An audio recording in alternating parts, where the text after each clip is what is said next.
Hey my friends, welcome back to a new video. Today we are in 11th of November and many people look at this day as a powerful day for manifestation, for new opportunities. I've made actually 2 videos about it, so I will not go into it. But I felt inspired to talk a little bit about how you can stay more in alignment with your passions, with your purpose, with things that are really, aligned with your path. And what pulls you out of this, that makes you feel to have this need for control, that makes you feel a need to force the outcomes, to feel powerless and be attached to more negative energies that then pull you even more further away from alignment. So today I wrote something. Every single day I write down some daily reminders on our Instagram page, our Patreon page. And to those of you who are new here, I'm an artist. I'm making paintings that have its own philosophies, its own, inspiring stories. And then I make videos with messages together with the art that help people to live aligned, passionate lives. We're on AttractPassion, so welcome here. Today I wrote on this message on our Instagram about taking inspired action. I wrote, pay attention to small intuitive nudges that feel right and take steps towards your goals, even if they are small. Whether it's learning something new, reaching out to someone, or making time for a passion, intentional actions help ground your vision in reality and keep momentum building. So it means if you have right now any, idea that has been repeating in your mind, take action with it and just see where it will take you. Know that consistency is the key and not putting your desired outcomes on the pedestal is very, very important, which means that whatever is your desire, don't make it too important. Just make it as a desired outcome, but then don't focus too much when it will happen. Just work on that passion, work on that idea that found you. Don't be too obsessed, like when or how it will happen. That's what it means, don't put it on the pedestal. The ideal state here is to be okay whether it happens or not. I know it's sometimes it's quite hard for people to achieve this state, like being okay. But let's say this is the ideal. This is the goal we're looking for, like whatever we're working on in our lives. I've noticed that most of the things that I wanted happened when I actually forgotten that I wanted them. And later I've noticed it was because I became so okay with not wanting it anymore, with not needing it, that eventually it happened. So if you think about certain things that are completely natural to you, you will notice they just come to you, like maybe food or clothes. They come to you. It's so natural for you to have it that it just comes to you. But maybe more money or a certain relationship or a car or something else, it feels so unnatural due to your past, your childhood, that now you feel you must do so much to make it happen.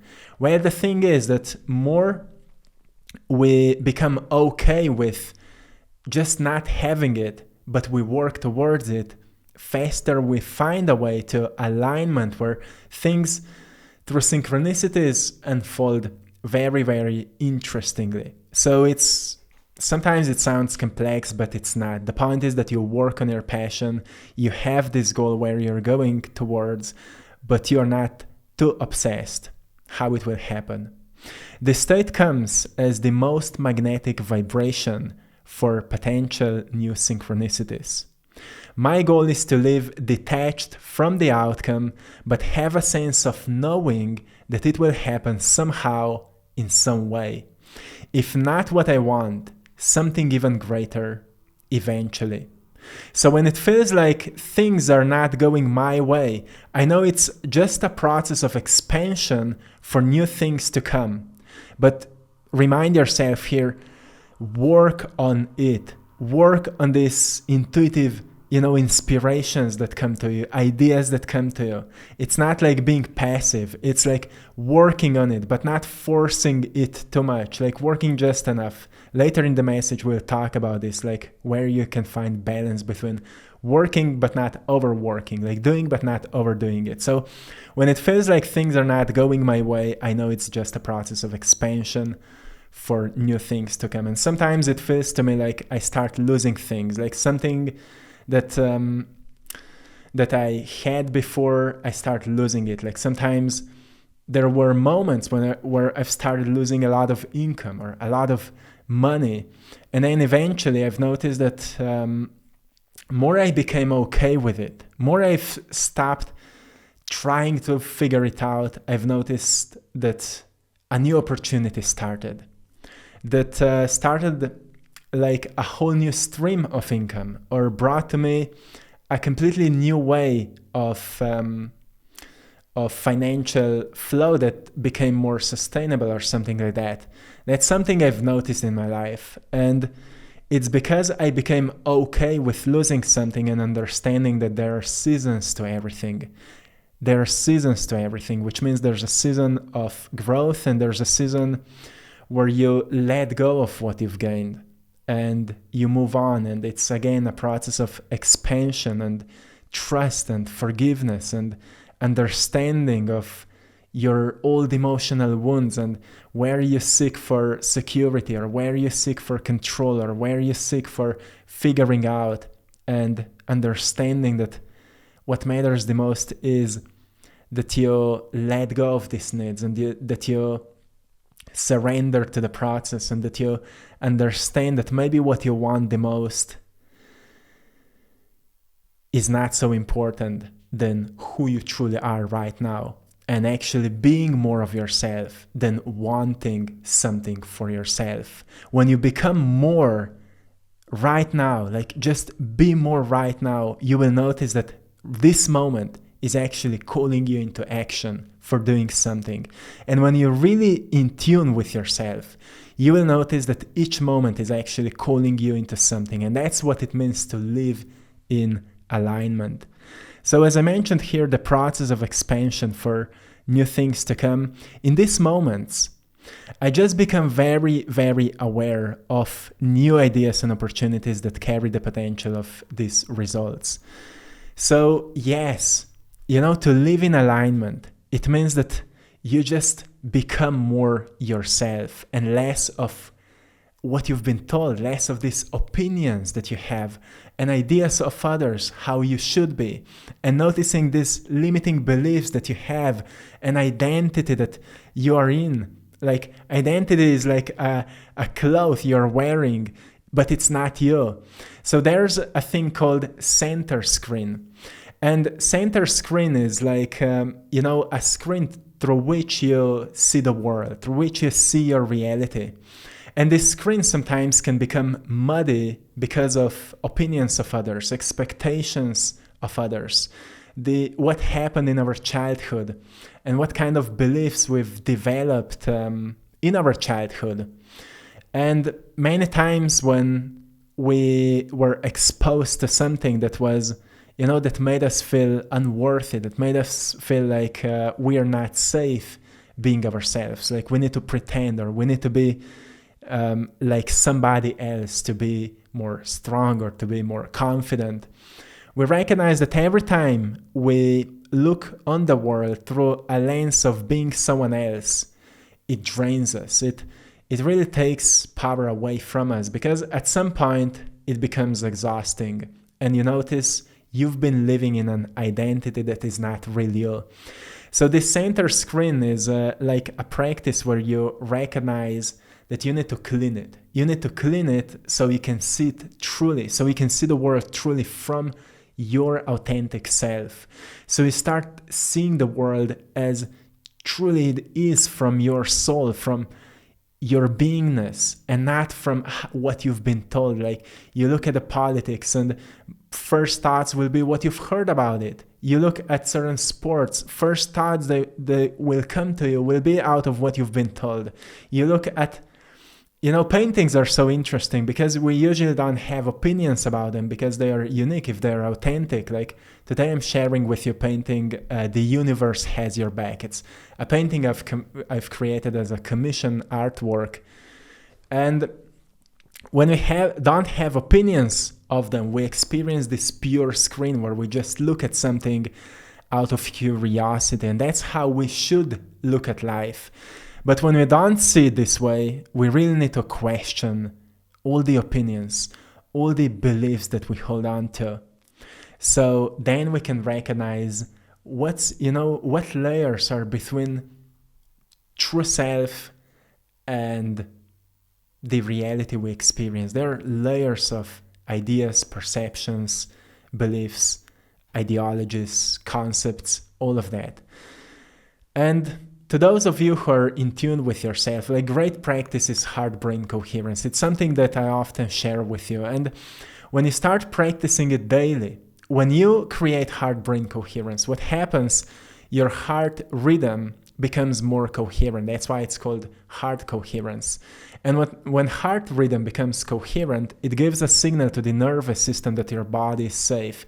So your nervous system, your vagus nerve, calms down, and it gives a signal to the brain that your body is safe. And when brain recognizes that you are safe, your brain starts calming down, and different parts of the brain start synchronizing, and suddenly you experience calmness in your body. Your thoughts will calm down, and you will become very, very present. And in this present state, you experience the true self. You recognize who you really are. And if from this state you start thinking about your life, you will notice that your desires, your wants, your ideas about what you truly want to do will be completely different than in your daily life. And that's when you notice how much you've been influenced by external world and who you really are and what your needs truly are. So this is something that is very important. Then the second thing I want to give you here is when you finally make some goals for yourself or some visions or something that you would say like, this is something I want to manifest. Usually the problem we do with that is we make it very important because most probably we're lacking it, and that's why we want it so badly. But every time I did it in my life, then nothing happened. Like I've been doing different practices from law of attraction and nothing worked for me. And then I've noticed, well, it's because I'm doing all of this out of lack. Like I want to control the outcome. I want to make it happen very, very, fast, because otherwise, well, my life will be a misery. But then I've noticed, well, all I can do is to do it, to do the work, in my case, I've started painting. When I've started painting, I've decided that I will be painting as much as I can. And then eventually I felt this calling to start making videos, and then I've started making videos. And, I was in my beingness. I was present with myself, and I was following this, I call it inner impulse. It's an inner impulse we experience towards doing something. It's a will for doing. And I believe that each of us has a very unique inner impulse that pulls us towards doing something, and that's what we call life's purpose. It may change, but the point is that in this present moment, we recognize where it is pulling us.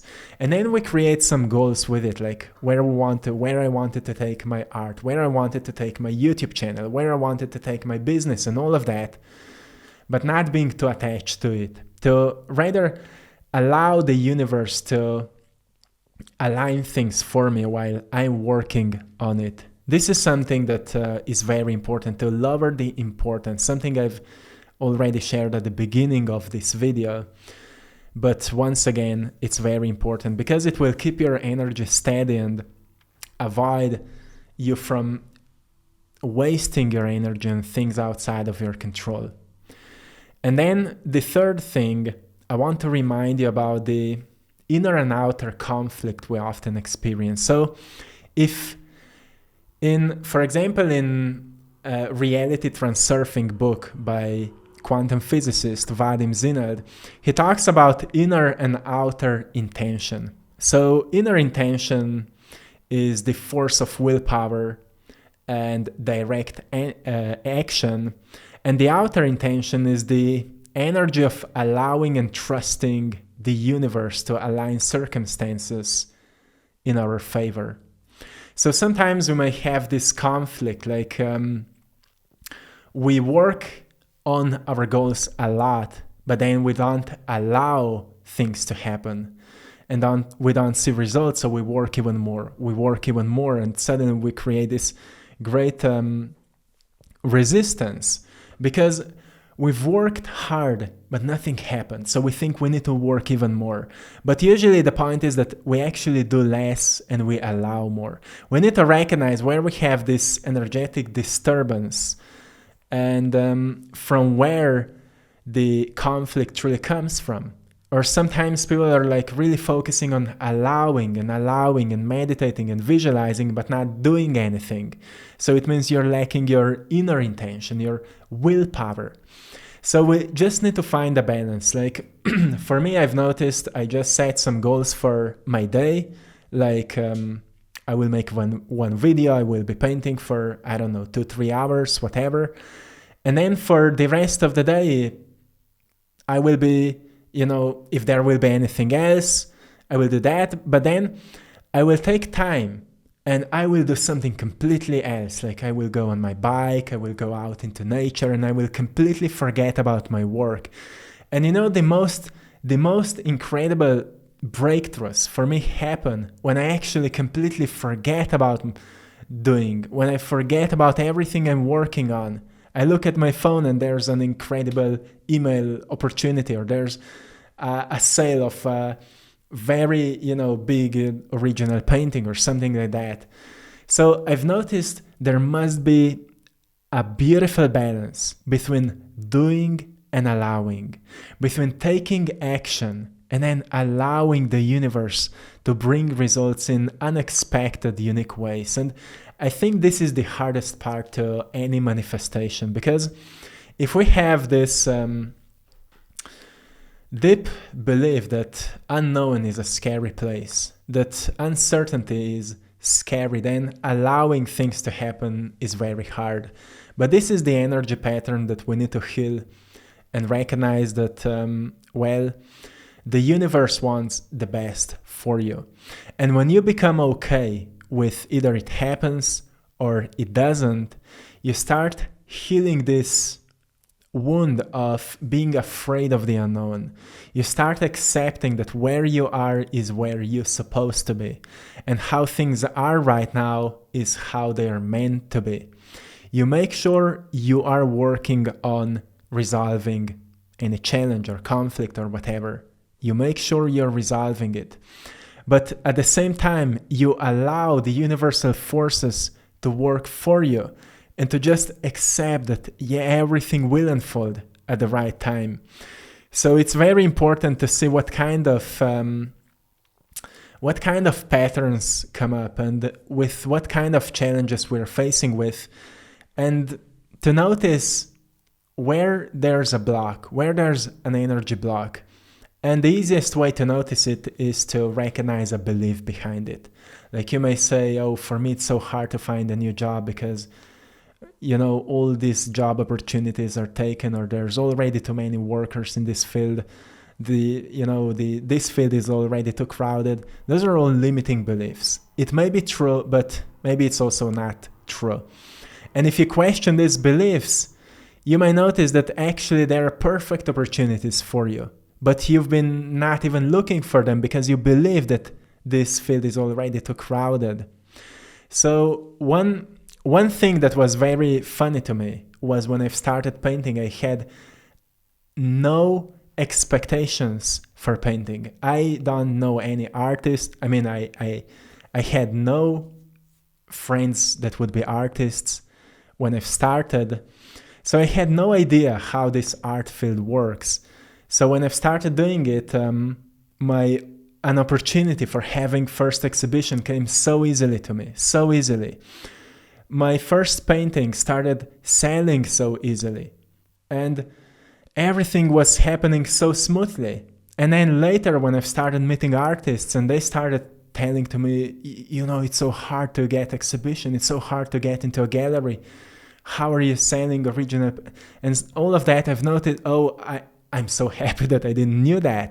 Because as soon as we start holding on to beliefs, we start limiting ourselves. So I'm not saying here that everything works so perfectly for me. I have many other limiting beliefs that most people don't have, and I'm dealing with them.